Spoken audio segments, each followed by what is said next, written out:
Super stoked to see Belar Diaz, one of the OGs in the sport. He's been going back, way back to the M2O days, early days, and he's one of the few people that made this into a business also with the inception of the Euro Tour that became really successful and then brought a lot of good to the community with board transports and organizing races and really keeping it up for a very long time, very reliable. Let's look back a little bit, Belar, just like we are sitting here in 2025, it's boat show, you're here doing an indoor thing, and 10 years ago we were downwinding. We have come a long way. What stands out to you? So many things. I mean, I started this 15 years ago, so the scene has changed a lot in 15 years, but yeah, who would have thought that 15 years later we'll be in Germany in the middle of winter doing a sprint show in a pool. Mm-hmm. But I mean, lots of good memories, like everything. I'm not much of a person to reminisce and talk about the good old times. I'm perfectly happy with what we're doing today. Mm-hmm. The sport is in a different place, and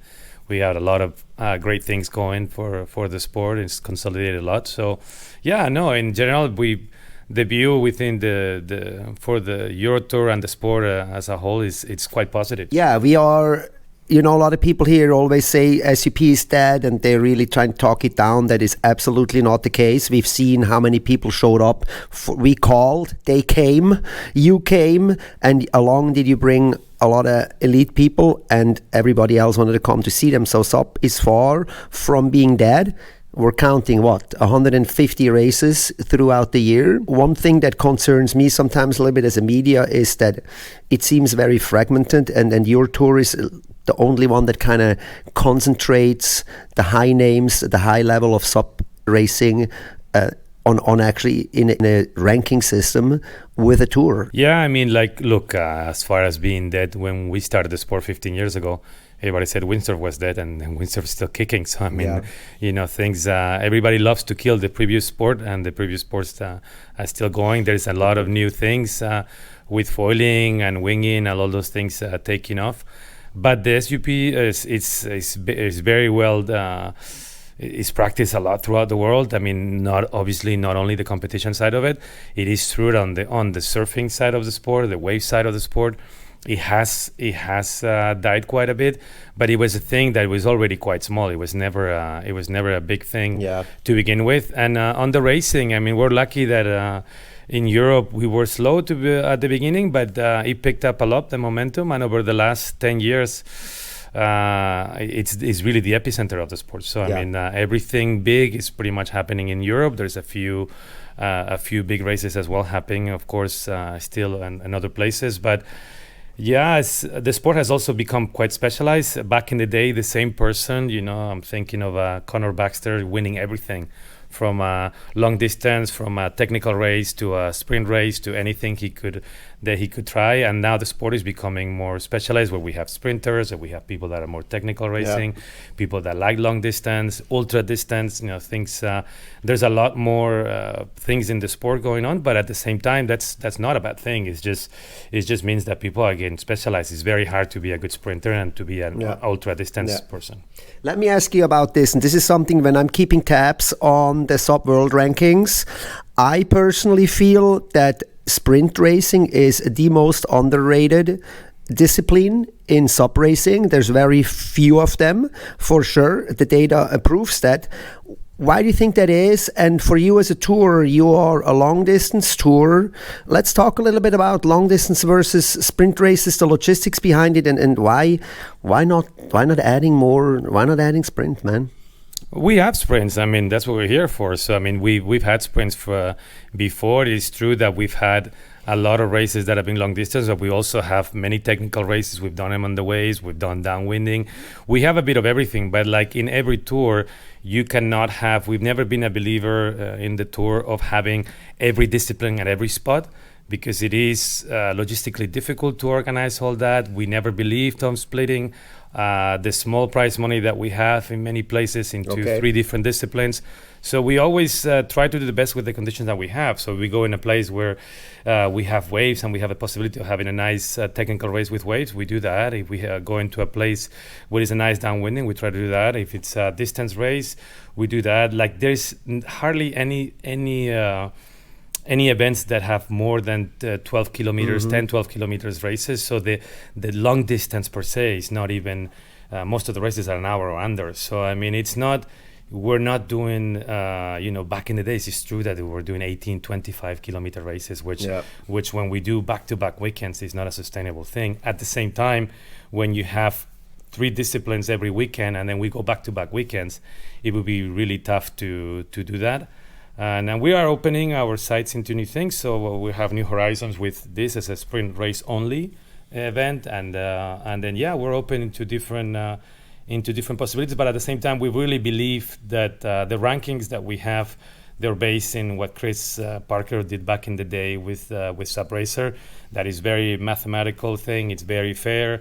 Whoever's present is the people that are ranking. We're not taking like different scenarios in advance, and we don't want to make it complicated. At the same time, the events, they make financial commitments to bring the racers, so it would be completely unfair to rank an event 1 star when they're bringing a lot of prize money, regardless of having the best guys or not, which never happens. When you have good prize money, there's always the good guys.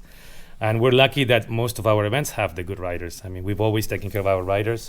We never had any financial issues, and we've been lucky in that regard that everything we promised, we've always delivered. And we didn't promise much, it's true, but what we promised, we deliver. So, I mean, at the end of the day, 2 + 2 is 4. We are in Germany. You guys like logical stuff. So. It's important, like always, don't over-promise and under-deliver. Right. That's for sure. Looking a little bit at 2025 and back into 2024, it really appears to me that Spain is the hotspot. And it also appears to me that we are super busy in the first half of the year, April through the end of May. And then everything kind of seems to has been not falling apart, I want to say, but it's just like the excitement tapers off. Why is it that we're like so condensed in late April, early May, and then, kind of like less? Well, the summer has always been the thing. For us, we've been running 11 years, and the tour is pretty much always been in the summer. We've expanded and had events in the winter. Look at now, this is the first time we ever have an event in January. But like, for example, from April to July, it was always the dates when the tour ran, and it's purely I think that most of our sponsors want to run with the good weather is on. I mean, like we're racing now in an indoor pool, but if we were racing outside with 8 degrees and raining, good luck bringing any spectators into the event. So I mean, in that sense, the events in Europe have always run more towards the summer. It's true that we have some events also in September, but it's really about what the sponsors want and the events that want to work with us, what they want to have. I mean, we work with several tourism boards and many different places, and at the end of the day, we have to cater towards what they want. And of course, we're trying to also condense it together so the athletes can come. Most of the athletes, especially international ones, they're coming from overseas. So when you have somebody coming from Japan, Australia, the US, you cannot say you coming here for 1 week and then you coming back in the next month for another event. So typically, it's people who always come from 3 to 5 weeks, depending, what kind of sponsors you have, what you were able to do for your work commitments. Keep in mind that the majority of the athletes, they have regular lives and regular jobs. Yes. So that's why we always condense it together. Most of our events have always back-to-back.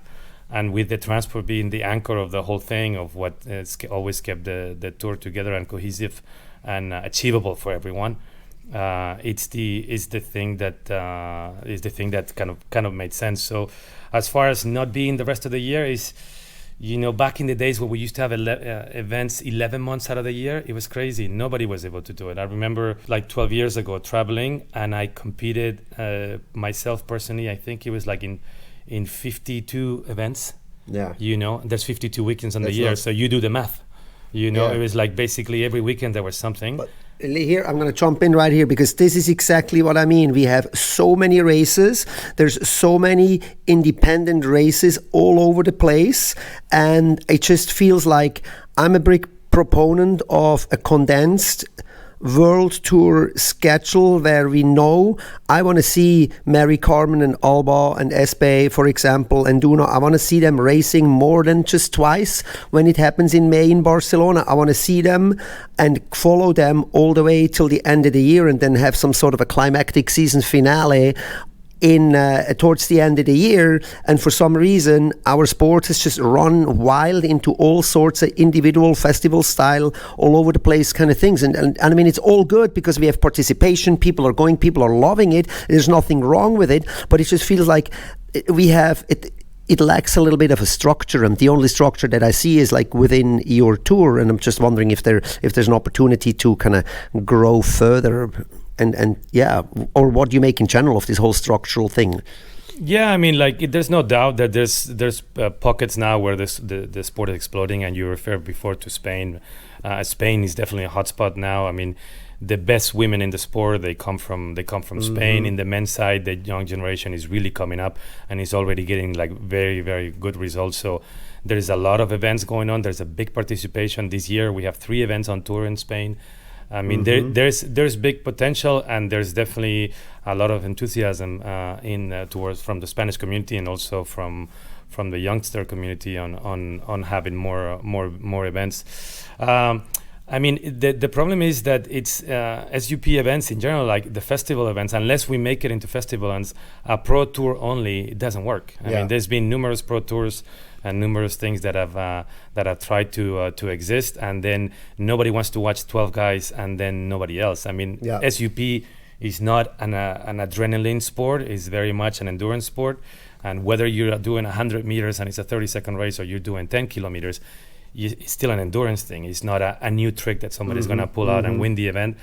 So on that sense, having something that only geared towards the pro athletes is very hard, because there's just simply not enough money behind the sales of raceboard. Raceboard is a tiny part of the SUP Makes sport. Perfect sense. So having a festival venue, like most of the venues that we have are festivals where everybody's inclusive, even in the pool. Like there's never been, when we did this event and we opened registration and we got 60 people, everybody here was like, wow, how are you going to do with 60 people in a pool? It's like, look, we're going to make it work. It's SUP. We have a lot of heat for this afternoon lined up, and I'm convinced it's going to be a really good show.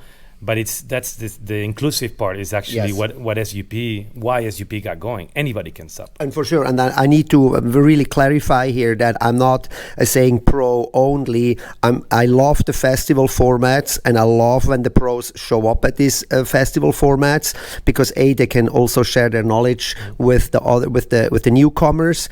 They bring value to a festival. I just personally feel we have a few of them in May, and then they're all in Europe, and then that's kind of it. And we have other festivals that are happening that are not part of some sort of a tour, where I feel like we should see, like, say, for example, there's one in Poland, in the Baltic Sea, and that would be something, for example, big participation, but it's just a standalone kind of event on its own. And that's kind of what I mean. I would love to see how these two could marry somehow, like. Yeah, I mean, look, our doors have always open, and we obviously have the same events for many years, but every year we have new events.